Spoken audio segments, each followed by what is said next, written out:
सबसे पहले महादेव के चरणों में प्रणाम करती हूँ, मेरा प्रणाम स्वीकार हो। मैया पार्वती के चरणों में प्रणाम करती हूँ, मेरा प्रणाम स्वीकार हो। कार्तिक गणेश दोनों भैया के चरणों में प्रणाम करती हूँ, मेरा प्रणाम स्वीकार हो। सभी देवी दुर्गा के चरणों में प्रणाम करती हूँ, मेरा प्रणाम स्वीकार हो। आप सभी गुरु भाई बहन के चरणों में प्रणाम करती हूँ, मेरा प्रणाम स्वीकार हो। और महादेव से दया मांगती हूँ कि हे महादेव, जितने भी गुरु भाई बहन हैं सब गुरु भाई बहन पर दया कीजिए, पल पल दया कीजिए। आज कथा जो मैं आप लोग को सुनाने जा रही हूँ कि मैया पार्वती महादेव से पूछती हैं कि आपका प्रिय फूल कौन सा है। कथा बहुत सुंदर है, शुरू से अंत तक सुनिएगा। कथा अच्छा लगे तो वीडियो को लाइक कीजिए, नए हैं तो चैनल को सब्सक्राइब कीजिए, घंटी के निशान को जरूर दबाइए। इसमें कोई पैसा नहीं लगता है, ताकि कोई भी शिव चर्चा कथा डालें आसानी से आपके पास पहुंच जाए और आप सुन सकें। और दोस्तों में रिश्तेदारों में शेयर कीजिए। कमेंट बॉक्स में हर हर महादेव जरूर लिखिए, क्योंकि कोई भी महादेव का नाम लिखने से कमेंट बॉक्स में सारी दुख सारी परेशानियां दूर होती हैं। तो चलिए ज़्यादा बात नहीं करते हुए कथा शुरू करती हूँ। एक समय की बात है, कैलाश पर्वत पर बैठे महादेव और मैया पार्वती। मैया पार्वती महादेव से पूछती हैं कि हे प्रभु, फूल तो बहुत सारे हैं, लेकिन ऐसा कौन सा फूल है जो आपको बहुत प्रिय है, आप मुझे विस्तार से बताइए। तब महादेव कहते हैं कि हे देवी पार्वती, आपने तो प्रश्न बहुत अच्छा पूछा है, लेकिन आपको मैं एक कथा के माध्यम से आपको सुनाने जा रहा हूँ। कथा शुरू से अंत तक सुनिएगा, इसी में आपको इसका रहस्य पता चलेगा कि मेरा कौन सा प्रिय फूल है जो मुझे अति बहुत पसंद है। तो चलिए कथा शुरू करते हैं। आकाश में एक सुंदर नाम का नगर था। नगर में बहुत सारी परी रहती थी। परी में जो सबसे बड़ी परी थी, परी राजकुमारी, वो बहुत सुंदर थी। उनकी जो माँ थी परी राजकुमारी की रानी, वो अपनी परी को कहीं नहीं जाने देती थी। जितने भी परियां थी सब धरती लोक पे आती थी, चारों तरफ घूम फिर के जाती थी, सब कुछ वातावरण देख के जाती थी। लेकिन जो परी राजकुमारी थी वो नहीं जाती थी। सब परियों से सुनती थी कि धरती लोक पे फूल है, बाग बगीचा है, ये चीज़ है, वो चीज़ है। सुन के उनको भी बहुत मन करता था परी राजकुमारी को कि मैं भी जाऊं धरती लोक पे, देखूं कि धरती लोक पे क्या क्या चीज़ है। परी राजकुमारी अपनी माँ से कहती है, रानी से, कि माँ मैं भी जाऊंगी धरती लोक पे घूमने और देखने कि धरती लोक पे क्या है। तो परी राजकुमारी की माँ कहती है रानी कि परी राजकुमारी आप मत जाइए, धरती लोक जितना ही अच्छा है उतना खराब भी है। धरती लोक पे तरह तरह के फूल हैं, बाग बगीचा है, फल फ्रूट है, राक्षस है, शेर बाघ है, बहुत सारी जीव जंतु भी है जो आपको हानिकारक पहुंचा सकते हैं। ये सब परी राजकुमारी की माँ बताती है परी राजकुमारी से। उस समय परी राजकुमारी को मना कर देती है। परी राजकुमारी चुप हो जाती हैं। फिर क्या होता है कि एक दिन की बात है, जब सब परियां धरती लोक पे घूमने के लिए आती हैं, तो परी राजकुमारी छुप के देखती रहती हैं। और वो परी राजकुमारी अपनी सहेलियों के साथ, सब परियों के साथ, वो भी धीरे धीरे पीछा करती हैं, वो भी आ जाती हैं। जब चोरी चोरी परियों के साथ आ जाती हैं, अब परी सब जो आती हैं घूमने धरती लोक पे, वो नहीं देखती हैं कि परी राजकुमारी भी हमारे साथ हैं। तब तक परी राजकुमारी को छींक आ जाता है और छींक देती हैं। जब छींक देती हैं तो सब परी घूम के देखती हैं, तो देखती हैं परी राजकुमारी साथ हैं। तब कहती हैं परी राजकुमारी सब परियां बोलती हैं परी राजकुमारी से, आप यहाँ से चले जाइए, नहीं तो हम रानी साहिबा को क्या कहेंगे, अगर आपको कुछ हो जाएगा तो परी राजकुमारी कहते कि नहीं, मैं भी धरती लोक पे जाऊंगी घूमने।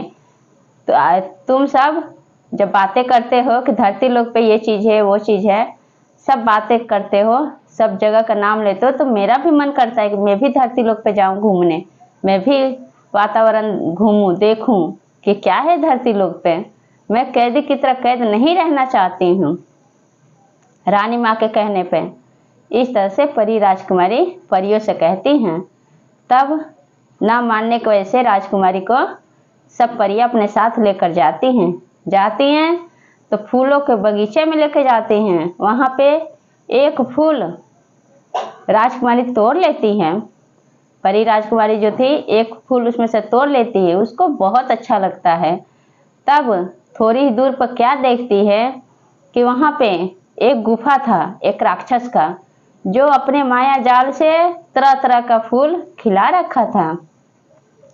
जो परियां थी वो कह रही हैं कि परी राजकुमारी आप यहाँ से लौट जाइए, अगर आपको कोई हानि हो गया तो हम क्या कहेंगे रानी साहिबा से।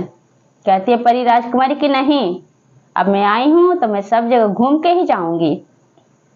परी राजकुमारी फूल को देख के तरह तरह के राक्षस के गुफा में घुस जाती है। जैसे फूल तोड़ती है वैसे राक्षस उसको उठा के लेकर चला जाता है। जब राक्षस गुफा के अंदर लेकर चला जाता है तो गुफा का द्वार बंद हो जाता है। अब सब परी जो थी परेशान हो जाती हैं और परियों के पास शक्ति होता है। वो एक स्त्री का रूप धारण करके उसी नगर के एक राजा के पास जाती हैं और राजा से हाथ जोड़ के विनती करती हैं कि राजा साहब हमारी सहेली की मदद कीजिए, हमारी राजकुमारी की मदद कीजिए। तब राजा साहब आदेश देते हैं राजकुमार को कि राजकुमार जाओ और राजकुमारी को खोज के लाओ। राजा को नहीं पता होता है कि परी राजकुमारी जो राजकुमारी परी है वो परी है। उनको सिर्फ कहते हैं कि मेरी सहेली को खोज दीजिए राजकुमारी को। राजा अपने बेटे को जब बोलते हैं राजकुमार तैयार हो जाते हैं। राजकुमार बहुत निडर रहते हैं और बहुत ताकतवर रहते हैं, वो किसी से नहीं डरते हैं। तब अपना तलवार लेकर चले जाते हैं परी राजकुमारी की जान बचाने। सारी सहेलियां स्त्री का रूप जो धारण करी थी, जो परी थी, लेकर आती हैं राजकुमार को उस गुफा के बाहर। जब लेकर आती हैं तो क्या होता है कि अब राजकुमार जब द्वार खोलते हैं गुफा के तो खुल जाता है। जब खुल जाता है तो अंदर देखते हैं राजकुमार जाके तो अंदर एक तोता रहता है। उस समय गुफा के अंदर राक्षस नहीं रहता है, एक पिंजरे में एक तोता रहता है और वहीं पे सिसकने की आवाज़ सुनाई देती है राजकुमार को। जब थोड़ी दूर और अंदर जाते हैं गुफा के तो क्या देखते हैं, एक सुंदर सी लड़की और वो घने घने काले काले बाल उड़ रहे हैं और वही सिसक सिसक कर रो रही है। अब उसके सूरत को देख के राजकुमार मोहित हो जाते हैं और राजकुमार को प्यार हो जाता है और गुफा से परी राजकुमारी को उठा के लेकर बाहर आते हैं। जब गुफा के बाहर जब लेकर चले आते हैं तो क्या होता है गुरु भाई बहन, उसी समय राक्षस आ जाता है। अब राक्षस कहता है कि पहले तो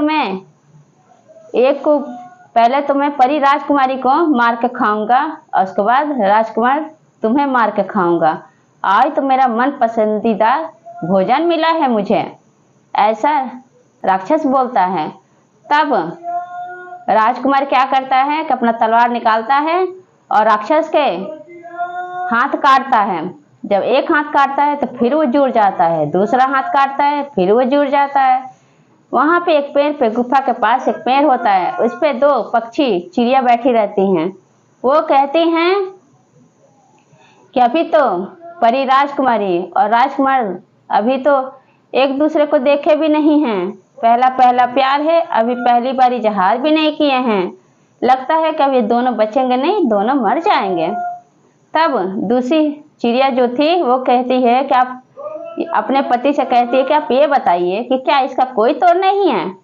तब दोनों चिड़िया आपस में कहते हैं कि है ना, यहाँ पे मट्टी से महादेव का शिवलिंग बनाए और यहाँ पे ब्रह्म कमल सफ़ेद कलर का फूल है, उसको मात्र देखने से ही सारी दुख सारी परेशानियां दूर हो जाती हैं, बिछड़े मिल जाते हैं, बाजिन का गोद भर जाता है। महादेव का प्रिय फूल है और कोई दुख परेशानी नहीं होता है और जो मन वांछित फल जो भी विश होता है मन में सब पूरा हो जाता है, ऐसा फूल है। तब अब ये क्या करती है परी राजकुमारी, अब खोजने लगती है। तब उसको कुछ दूर पे महादेव के दया से, महादेव को जब नमन करती हैं तो महादेव के दया से उनको ब्रह्म कमल फूल दिखाई देता है। मट्टी से शिवलिंग बनाती है महादेव को और सफेद कलर का ब्रह्म कमल फूल लाके महादेव के ऊपर चढ़ाती है और कहती है कि हे महादेव, मैं मन ही मन राजकुमार को अपना पति मान ली हूँ। मुझे ऐसा ही पति चाहिए जो हर दुख मुसीबत से अपनी पत्नी की रक्षा कर सके, बचा सके। हे महादेव, मैं सच्चे दिल से राजकुमार को प्यार करने लगी हूँ, आप रक्षा करें मेरे राजकुमार की। ये विनती सुन के जब ये सारी बातें जब एक चिड़िया सुनती हैं और चिड़ा सुनता है तो कहता है कि ये राक्षस ऐसे नहीं मरेगा। फिर गला काटते हैं, गला भी आके जुड़ जाता है, हा हा करके कहता है कि मुझे कोई नहीं मार सकता। तब चिड़िया और चिड़ा कहते हैं, जो गुफा के पास पेड़ था बैठे रहते हैं, वो कहते हैं कि जो गुफा के अंदर तोता है अगर उसका गला काट दिया जाए तो ये आसानी से राक्षस मर जाएगा। तब परी राजकुमारी कहती हैं राजकुमार से कि ये ऐसे नहीं मरेगा, आप ऐसा कीजिए गुफा के अंदर जो तोता है उसका गला काट दीजिए, ये अपने आप ही मर जाएगा। तब परी राजकुमारी की बात सुन के राजकुमार जाते हैं और जाके गुफा के अंदर और तलवार से जो तोता था उसको काट देते हैं। जब काट देते हैं तोता मर जाता है, इधर राक्षस ही मर जाता है। जब मर जाता है तो राजकुमार परी राजकुमारी की जान बचा लेते हैं और परी राजकुमारी अपने असली रूप में आती हैं। जब असली रूप में आती हैं और सारी परी जो स्त्री के रूप में थी वो परी के रूप में आती है और कहती हैं, ये कहते हैं राजकुमार कि मैं आपसे शादी करना चाहता हूँ। तब सब परियां बोलती हैं कि ये कोई और नहीं, कोई साधारण नारी नहीं है, साधारण लड़की नहीं है, ये परी राजकुमारी है। आपके लिए आपको आकाश में सुंदर नगर जाना पड़ेगा और रानी माँ से हाथ मांगना पड़ेगा परी राजकुमारी का, जब जाकर आपका शादी हो पाएगा परी राजकुमारी से। तब राजकुमार सुन के बहुत खुश होते हैं कि जो उनकी पत्नी है, जिस लड़की से विवाह करना चाहते हैं, जिसको वो प्यार करते हैं, वो एक परी है। जाते हैं राजमहल और राजा साहब से कहते हैं कि राजा साहब, मैं जो लड़की की जान बचाया हूँ मैं उससे शादी करना चाहता हूँ। सब परियां राजमहल जाती हैं और परी सब बताती हैं राजा साहब से कि जिस लड़की की जान बचाए हैं राजकुमार, वो कोई और नहीं, कोई साधारण नहीं है, वो परी राजकुमारी है जो आकाश में सुंदर नगर रहती है। तब राजा साहब हाँ कह देते हैं और राजकुमार को सब परियां लेकर जाती हैं आकाश में सुंदर नगर।